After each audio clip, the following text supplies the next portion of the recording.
warahmatullahi wabarakatuh. Waalaikumsalam warahmatullahi wabarakatuh. Alhamdulillahirabbil alamin. Assalatu wassalamu ala asrofil anbiya'i wal mursalin wa ala alihi wa sahbihi ajmain. Puji syukur kehadirat Allah Subhanahu wa taala yang pada kesempatan kali ini kita tetap diberikan nikmat, dan marilah kita gunakan kenikmatan itu dengan selalu mengerjakan segala perintahnya dan menjauhi segala larangannya. Salawat beriringan salam kepada baginda Nabi Muhammad Sallallahu Alaihi Wasallam. Beliau adalah seorang tokoh yang tak pernah menokok. Beliau adalah seorang pemimpin yang terpimpin, dan beliau adalah seorang aktor yang tidak pernah koruptor. Marilah kita memperbanyak salawat kita kepada beliau. Semoga dengan memperbanyak salawat kita kepada beliau, kita menjadi salah satu hambanya yang mendapatkan syafaatnya di yaumil akhir. Amin. Ya Rabbal Alamin. Yang saya hormati Ibu Pimpinan SDN 050727 Tanjung Pura, yang saya hormati Ibu Bapak Dewan Guru sekalian, dan yang saya hormati Bapak Nazarudin selaku calon guru penggerak angkatan 9 di SDN 050727 Tanjung Pura. Untuk mempersingkat waktu, marilah kita masuk ke acara yang selanjutnya, yaitu pembacaan doa yang dipimpin oleh Bapak Ansari Ritonga. Kepada Bapak Ansari Ritonga, waktu dan tempat saya persilakan.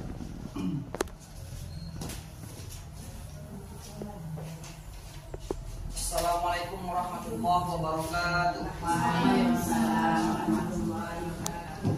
Astagfirullahaladzim. Astagfirullahaladzim. Astagfirullahaladzim. Alladzi la ilaha illa huwal hayyul qayyum wa atubu ilaih. A'udzu billahi minasyaitonir rajim. Bismillahirrahmanirrahim. Alhamdulillahi rabbil alamin. Assalatu wassalamu ala asrafil anbiya'i wal mursalin wa ala alihi wa ashabihi rasulillahi ajma'in. Ya Allah, ya Tuhan kami, Tuhan semesta alam, kami memohon kepadamu ya Allah, semoga berkahilah acara kami ya Allah, berkahilah acara yang kami buat ya Allah, mudahkanlah prosesnya ya Allah, serta bagi kami-kami yang ada di sini, semoga diberikan ilmu yang bermanfaat ya Allah. Allahumma ighfir lana dhunubana wa liwalidina warhamhum kama rabbayani shaghira wa li jami'il muslimina wal muslimat wal mu'minina wal mu'minat al ahya'i minhum wal amwat bi rahmatika ya arhamar rahimin. Rabbana taqabbal du'a innaka antas samiul alim wa tub 'alaina innaka antat tawwabur rahim. Rabbana atina fid dunya hasanah wa fil akhirati hasanatan wa qina 'adzaban nar. Walhamdulillahi rabbil alamin. Assalamualaikum warahmatullahi wabarakatuh. Waalaikumsalam warahmatullahi wabarakatuh.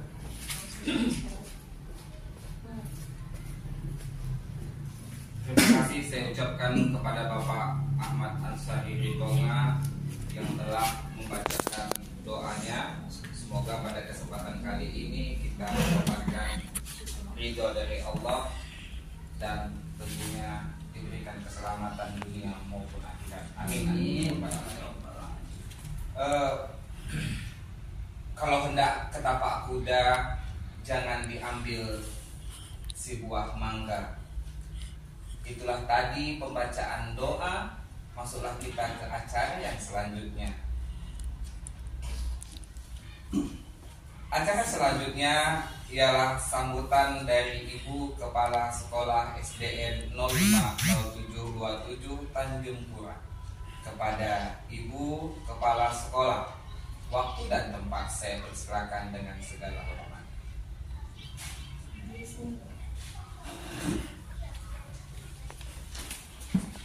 Assalamualaikum warahmatullahi wabarakatuh. Waalaikumsalam. Yang saya hormati Bapak-bapak dan Ibu-ibu sekalian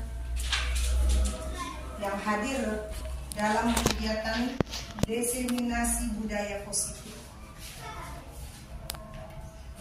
Saya mengucapkan terima kasih kepada Pak Protokol yang telah memberikan kesempatan untuk saya berbicara.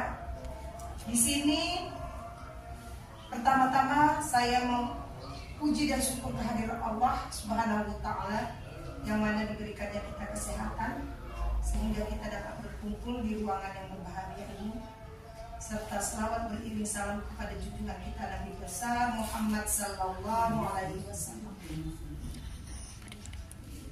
Pada hari ini saya diberi kesempatan untuk mewakili Ibu Kepala SD Negeri 050727 Tanjung Pura menyampaikan sepatah dua kata untuk pelaksanaan kegiatan diseminasi budaya positif ini yang akan dilakukan oleh calon guru penggerak yang ada di sekolah kita ini, yaitu Pak Najarudin SPD.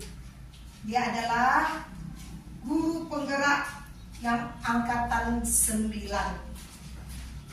Di sini beliau akan mengadakan kegiatan ini untuk melengkapi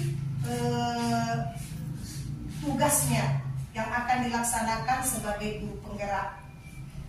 Kegiatan diseminasi budaya positif ini upayanya adalah untuk melakukan pembiasaan hal yang baik, mencakup sikap atau perilaku maupun tutur kata oleh seluruh warga sekolah. Itulah yang akan diadakan kegiatan diseminasi ini. Selain daripada itu, untuk budaya positifnya adalah untuk pertama, perubahan paradigma. Yang kedua, kedisiplinan. Yang ketiga, keyakinan kelas. Yang keempat, pemenuhan 5 kebutuhan dasar manusia. Yang kelima, 5 posisi kontrol. Yang keenam, segitiga restitusi. Itulah budaya positif yang akan dilaksanakan oleh Bapak ini nanti.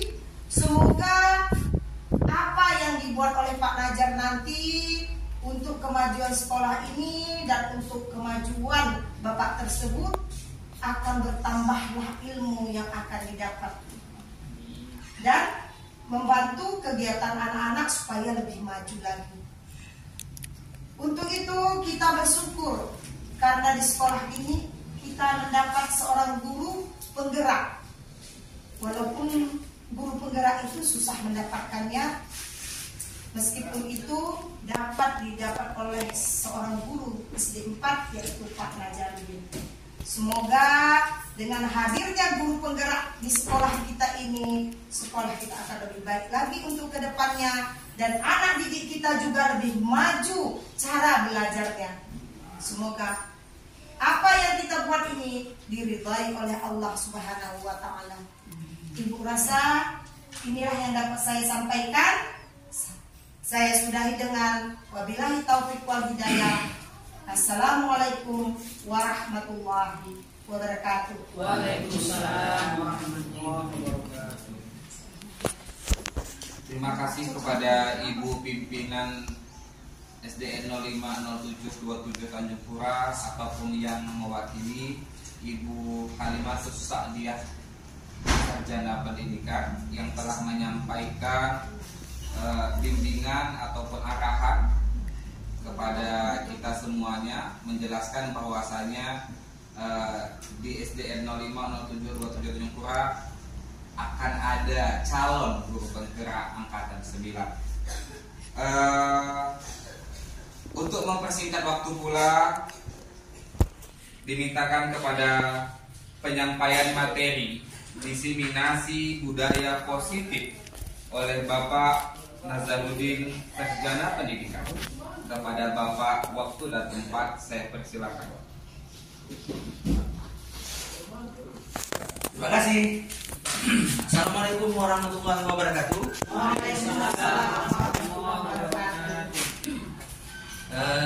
Bapak Ibu, sebelum kita melangkah ke sesi materi, mari sama-sama kita menyanyikan lagu anti bullying. Jadi diharapkan kita bisa menyanyikan bersama-sama. Yuk, sama-sama kita ikuti ya.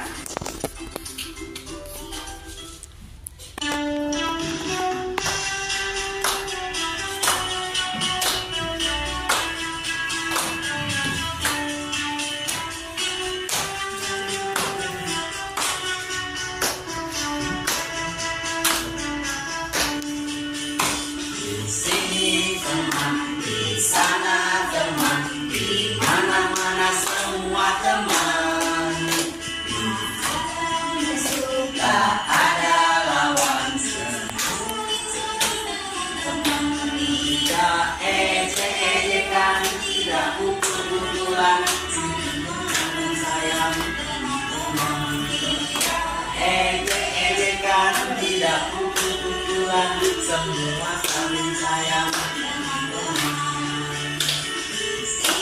teman di sana, teman di mana-mana, semua teman.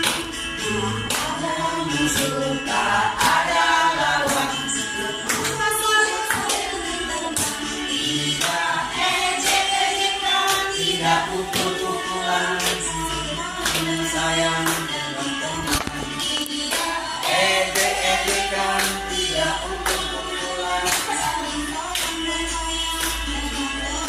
Oke, terima kasih.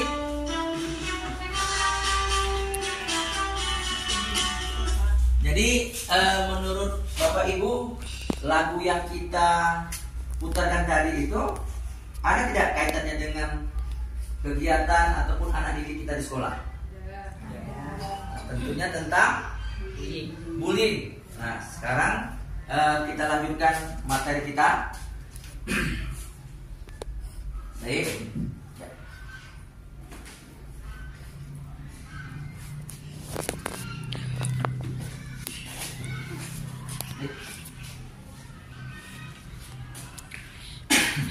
Sekarang budaya positif. Budaya positif tentu saja tidak asing bagi kita, yaitu merupakan perwujudan dari nilai-nilai atau keyakinan universal yang diterapkan di sekolah. Di sini budaya positif diyakini mampu menciptakan kolaborasi antara warga sekolah juga orang tua murid. Jika terlaksana, akan memunculkan dan mengembangkan nilai positif yang dimiliki murid, serta menciptakan pribadi-pribadi yang berkualitas, berkarakter baik sesuai dengan profil pelajar Pancasila. Sekarang konsep budaya positif menurut konsep dasar modul 1.4, yaitu pertama perubahan paradigma belajar, disiplin positif, kebutuhan dasar manusia, motivasi perilaku manusia, posisi kontrol, keyakinan kelas, dan segitiga restitusi. Baiklah, sama-sama kita kupas. Jadi keenam poin tadi itu adalah menjadi tugas kita, jadi tugas PR kita, bagaimana mewujudkan profil pelajar Pancasila. Karena apa? Mengingat guru sebagai pembelajar yang berpihak pada murid, kemudian kita selaku guru berperan sebagai pemimpin pembelajaran. Di sini paradigma baru yaitu dari stimulus respon menjadi teori kontrol. Pada stimulus respon menyatakan bahwa kebutuhan semua orang sama. Semua orang melihat hal yang sama pula. Guru mencoba mengubah murid agar berpandangan sama dengan guru. Perilaku buruk siswa dilihat sebagai sebentuk atau sebuah kesalahan. Guru bisa mengontrol murid dan model berpikir menang kalah. Ini Pak, Bu, kalau kita lihat siswa itu selalu salah, tidaklah benar. Karena apa? Perilaku buruk yang disampaikan oleh siswa, yang dibawakan siswa itu ada hal yang tidak terpenuhi dalam kehidupannya. Ada 5 yang tidak terpenuhi, maka terjadilah sifat buruk yang muncul pada anak. Kemudian pada teori kontrol, kebutuhan semua orang tidak sama. Semua orang memiliki gambaran berbeda. Guru berusaha memahami pandangan murid berperilaku buruk. Murid memiliki tujuan. Guru tidak bisa mengontrol murid dan model pemikiran menang-menang. Jadi guru tidak bisa mengontrol murid. Hanya murid itulah yang bisa mengembangkan bagaimana potensi dirinya dan bagaimana disiplin dirinya. Kenapa? Kesadaran yang muncul dari eksternal itu akan mudah memudar dan akan hilang. Tetapi kalau disiplin itu muncul dari internal murid, maka tetap akan abadi. Di sini makna disiplin cenderung diartikan suatu yang dilakukan oleh seseorang pada orang lain untuk mendapatkan kepatuhan. Jadi kalau misalkan anak harus disiplin, itu artinya anak itu harus patuh dengan kita. Apa yang kita buat, anak harus turut. Tidaklah selamanya demikian. Kecenderungan tersebut haruslah diubah. Sebagai pendidik kita harus menciptakan anak-anak yang memiliki disiplin diri yang berasal dari anak sendiri atau intrinsik, sehingga mereka dapat berperilaku dengan mengacu pada nilai-nilai kebajikan, bukan apa yang kita hargai atau pencapaian sesuatu, tujuan maupun menghindari dari rasa tidak nyaman. Hukuman itu merupakan ketidaknyamanan bagi anak. Inilah kebutuhan dasar manusia yang harus dipenuhi. Jadi kalau ada satu hal saja yang tidak terpenuhi, maka timbullah emosi anak yang memunculkan suatu perilaku atau kelakuan anak yang menyimpang. Di sini ada kebutuhan bertahan hidup. Tentu saja semua orang akan memiliki kebutuhan dasar bertahan hidup. Yang kedua, kebutuhan cinta kasih sayang, ingin diterima dan dihargai. Terkadang di rumah anak tidak cukup rasa kasih sayang. antara adik dan kakak, pemilihan kasih sayang itu jelas, nyata. Maka dia di sekolah akan meluapkan bagaimana cinta kasih yang ingin ia peroleh. Kemudian yang ketiga, kebutuhan penguasaan, yaitu butuh pengakuan dan kemampuan. Anak itu pintar, butuh pengakuan. Kemudian yang keempat, kebutuhan kebebasan, yaitu kebutuhan untuk memilih. Jadi dia memilih baju warna apa, kemudian sepatu warna apa, itu biarlah anak yang memilah dan memilih, kecuali ada konsekuensi, ada peraturan yang ditetapkan di sekolah. Yang kelima, kebutuhan kesenangan, yaitu kebutuhan untuk merasa senang. Jadi kalau misalkan anak tak senang di rumah, tentu akan cemberut sampai sekolah, akan meluapkan emosinya juga. Inilah dia. Jadi ada unsur ekstrinsik yang dibangun dari luar, ada intrinsik yang dibangun dari anak dari dalam, maksudnya dari dalam diri. Yang pertama, untuk menghindari ketidaknyamanan atau hukuman, murid akan bertanya, apa yang akan terjadi bila saya tidak melakukannya? Hal tersebut merupakan motivasi eksternal. Begitu juga dengan mendapat imbalan atau penghargaan. Murid bertanya, apa yang akan saya dapatkan bila saya melakukan hal ini? Hal tersebut merupakan motivasi eksternal. Ini, motivasi eksternal ini akan memudah kalau kita tidak menghargai lagi, tidak ada penghargaan kepada anak. Misalkan, kalau kau hadir tepat waktu akan diberi 500.000 misalkan, atau 5.000. Jadi ketika anak itu terlambat akan dapat, maka dia akan memudah. Dan akan timbul rasa kecemburuan pada yang lain. Jadi dia pun yang dapat, aku pun tidak. Nah, tetapi kalau misalnya internal, untuk menjadi orang yang mereka inginkan akan muncul dari dalam diri. Murid akan bertanya, akan menjadi orang yang seperti apa jika saya melakukannya? Hal tersebut merupakan motivasi internal. Lanjut Pak. Oke, ini dia. Tadi sama, lanjut. Nah, ini motivasi eksternal, murid melakukan disiplin karena takut, menghindari dari hukuman atau mengharap penghargaan. Ini eksternal, ya. Karena takut sama guru, maka dia disiplin. Takut kena hukuman, maka dia disiplin. Mengharap penghargaan atau hadiah, itu merupakan motivasi eksternal. Kemudian motivasi internal, murid melakukan disiplin karena sadar akan nilai-nilai kebajikan. Ini yang harus kita gali sehingga muncul dari anak. Lanjut. Nah, ini yang sering kita lakukan. Kalau kita memberikan pengakuan kepada anak, kamu pintar, itu baiknya secara khusus, jadi tidak terjadi kecemburuan sosial. Memberi pengakuan secara pribadi, ya. Nah, anak dipanggil, diberikan motivasi segala macam, jadi perorangan dia. Selama ini kan termasuk saya sendiri. Kalau misalnya memuji anak di depan teman-teman yang lain, itu akan timbul rasa kecemburuan. Kemudian fokus pada prosesnya itu harus kita jalankan. Kalau memang kita beri hadiah atau kita beri pengakuan, kita beri pengakuan. Tetap seperti itu, ketika dia melakukan, kita buat. Kalau misalkan dia tidak melakukan, kita beri wejangan. Ini dia posisi kontrol guru: penghukum, pembuat rasa bersalah, sebagai teman, pemantau, atau manajer. Jadi kalau menurut Bapak Ibu, ya, mana kira-kira yang sering kita lakukan?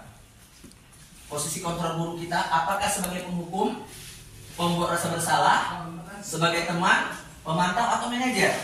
Untuk membantu Bapak Ibu akan ditampilkan selanjutnya. Ini. Kalau penghukum, ya, itu kita sering mengatakan patuhi peraturan sekolah, berdiri di barisan. Nah, ini penghukum ini dengan suara yang kasar, keras, ya, membentak, itu penghukum model-modelnya. Kemudian kalau membuat rasa bersalah, itu anak-anak akan muncul, aku kok begini ya, merasa bersalah gini ya. Berapa kali ibu bilang sama kamu, ibu kecewa sama kamu. Nah, ini akan muncul rasa bersalah pada anak. Kemudian sebagai teman, kamu lagi, jangan gitu dong, ayo gabung dengan yang lain. Untung ada ibu. Ini kan pendekatan kita sebagai teman. Kemudian pemantau, kamu sudah melanggar peraturan sekolah. Jadi pemantau, ya, yang melihat keadaan di sekitar sekolah. Kemudian apa yang harus kamu lakukan? Kemudian sebagai manajer ini, apakah kamu tahu kesalahan kamu? Apakah ya, kurang jelas saya. Nanti kita lihat. Kemudian selanjutnya, nah, ada pembuatan keyakinan kelas. Kalau dulu kita buat peraturan kelas, kenapa berubah menjadi keyakinan kelas? Jadi kalau keyakinan kelas ini dia diurutkan, tidak ada kata-kata negatif. Misalkan dilarang buang sampah sembarangan. Kalau dilarang buang sampah sembarangan itu apa nilai keyakinannya yang dilanggar? Kebersihan. Apalagi misalkan dia terlambat, dilarang terlambat, berarti nilai-nilai keyakinan kelasnya apa? Dihilangkan kata-kata negatif. Disiplin. Nah, itu dia. Lanjut. Nah, di sini dia. Selalu mengembalikan buku ke tempatnya. Ini keyakinan kelas.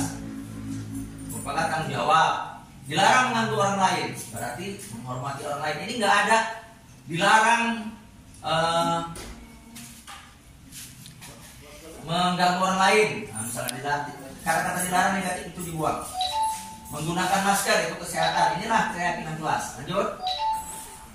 Nah, sebuah contoh cara penanaman disiplin pada murid. Lanjut. Nah, restitusi. Apakah restitusi itu? Restitusi adalah proses menciptakan kondisi bagi murid untuk memperbaiki kesalahan mereka sehingga mereka bisa kembali pada kelompok mereka dengan karakter yang lebih kuat. Lanjut. Ciri-cirinya adalah menguatkan dan fokus pada solusi. Fokus pada karakter, bukan pada tindakan.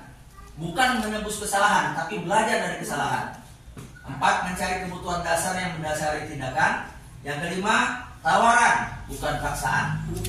Kemudian memperbaiki hubungan. Yang ketujuh, menuntut untuk melihat ke dalam diri, kesadaran diri. Ini dia. Kalau kita melakukan hukuman, kasusnya murid datang terlambat ke sekolah, yang kita buat, murid disuruh berdiri di depan kelas, itu hukuman. Guru memarahi murid, itu hukuman. Karena tidak ada hubungan antara murid datang terlambat dengan disuruh berdiri di kelas. Nah, kemudian murid disuruh menulis, saya tidak akan terlambat lagi sebanyak 100 kali. Jadi tidak ada hubungan antara terlambat datang ke sekolah dengan menulis, saya terlambat sebanyak 100 kali. Itu hukuman. Kemudian konsekuensi, itu contohnya bagaimana? Guru memberikan konsekuensi berada di dalam kelas selama 1 jam pelajaran. Kemudian guru tegas dan murid menghormati peraturan. Contohnya Bu Ayu. Bu Ayu pelajaran olahraga, mengajar kelas 6.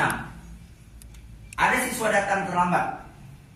Ya, siswa datang terlambat, kemudian Bu Ayu memanggil, silakan kamu lari keliling lapangan 2 kali lapangan basket. Itu hukuman atau konsekuensi? Kalau menurut Ibu? Hukuman. Yang lain? Kalau konsekuensi, kalau sudah dibicarakan sebelumnya malah itu konsekuensi. Tapi kalau dadakan itu hukuman. Nah, ada nggak keterkaitan antara lari dengan hukuman tadi dengan pelajaran Ibu? Ya. Ada.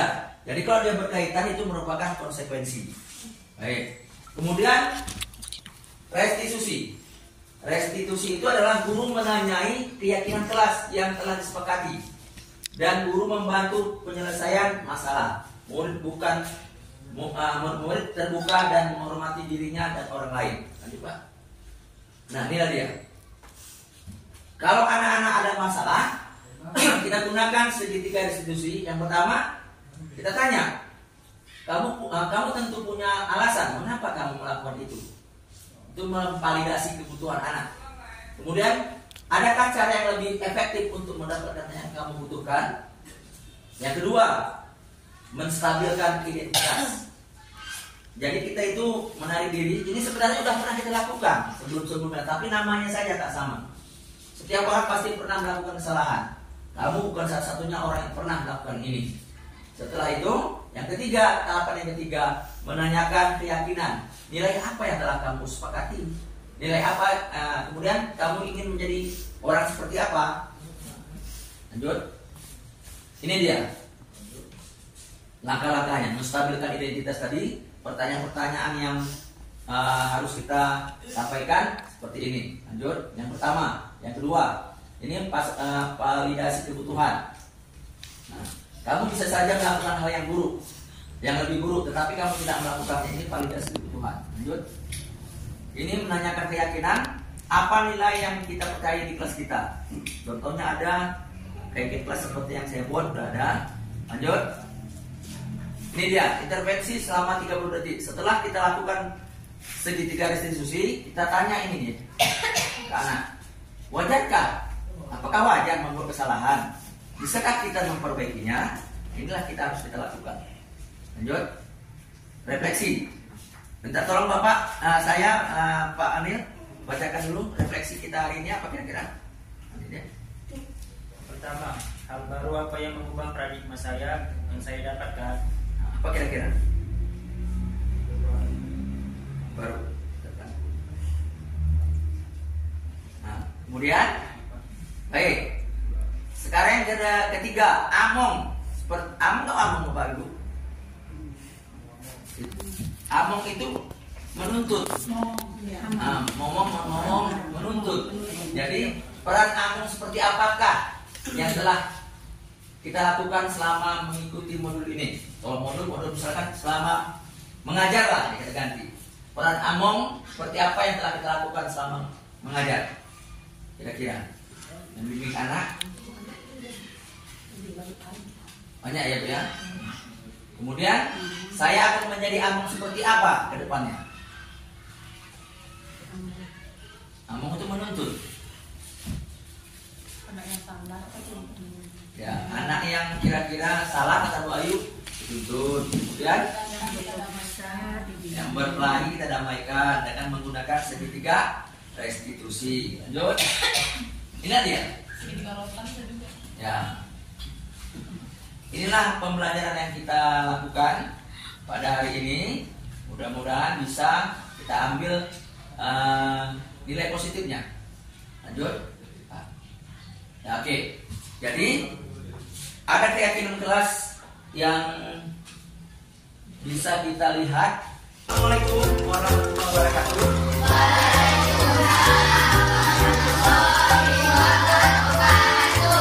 Ya, selamat pagi anak-anak sekalian. Mudah-mudahan kita dalam keadaan sehat selalu. Pada pertemuan kali ini kita akan membahas suatu hal yang sangat penting dalam kelas kita, yaitu keyakinan kelas. Nah, kalau dahulu keyakinan kelas ini disebut dengan peraturan kelas. Tahu kan kamu apa yang disebut dengan peraturan kelas? Peraturan itu apa? Nah, coba ada yang bisa jawab? Silakan. Ya, silakan. Peraturan yang tidak perlu dilanggar. Oke, baik. Jadi anak bapak, untuk menjadikan kelas ini tertib, teratur, ya, kita perlu membuat suatu keyakinan kelas. Jadi, apa kira-kira menurut kalian hal yang mungkin untuk kita buat menjadi suatu peraturan kelas yang akhirnya akan kita jadikan keyakinan kelas kita? Baik, jadi tiap kamu itu menuliskan satu keyakinan kelas ke dalam kertas yang Bapak akan berikan kepada kamu. Bisa? Nah, baik, Bapak akan memberikan tiap orang satu kertas untuk kamu tulis. Siap? Nah, baik.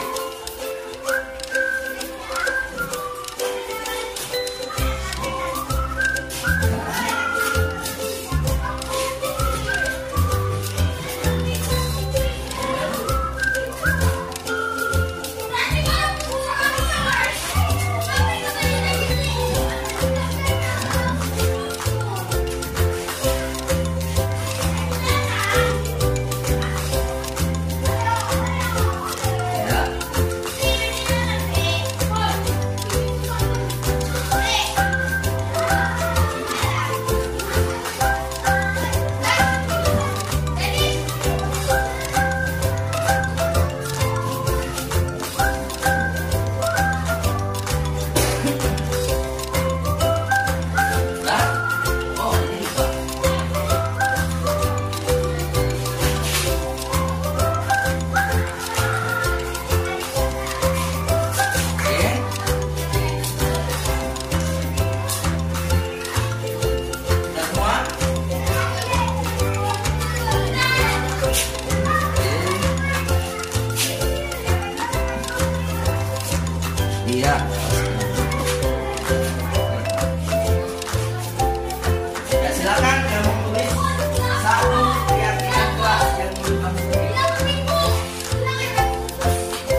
Anak-anak, ayo. Sebentar aja, sebentar.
Baik, terima kasih. Tahapan keyakinan kelas kita sudah kita buat. Sekarang Bapak akan menyeleksi mana kira-kira yang bisa dimasukkan ke dalam keyakinan kelas. Baik, kita lihat dulu. Mana yang dua? Saling mencintai. Negara lain. Beda suku berarti menghormati. Nah, royong, hargai.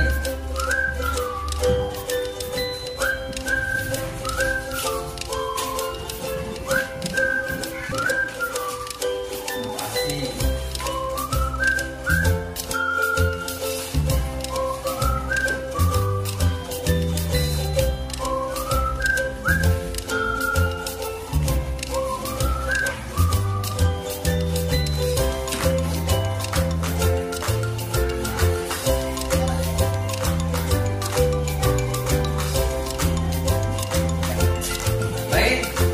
Silakan Yasmin di depan bacakan dulu apa keyakinan kelas kita sekarang. Kita buat. Bacakan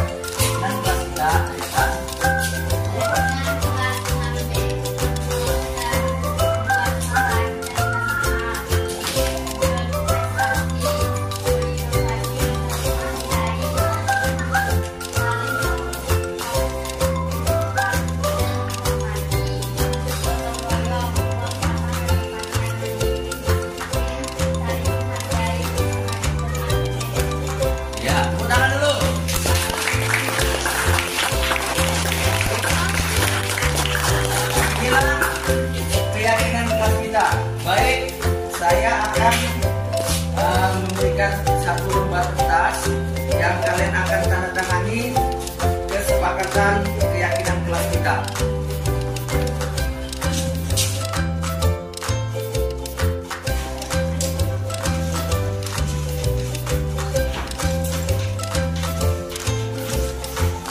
Lanjut. Tanpa dipanggil, silakan ke depan menandatangani.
penyebaran budaya positif, sehingga kami lebih memahami lebih jauh tentang budaya positif di kelas maupun di sekolah. Terima kasih Pak Najar. Assalamualaikum warahmatullahi wabarakatuh. Perkenalkan, nama saya Sri Budianti SPD. Saya mengajar di sekolah ini sebagai guru bahasa Inggris. Terima kasih atas penyebaran budaya positif sehingga kami lebih memahami lebih jauh tentang budaya positif di kelas maupun di sekolah. Terima kasih Pak Najar. Nama saya Jainab Sembiring, mengajar di kelas 6A SD Negeri 056727 Tanjung Pura. Terima kasih atas penyebaran budaya positif sehingga kami lebih memahami lebih jauh tentang budaya positif di kelas maupun sekolah. Terima kasih Pak Najar.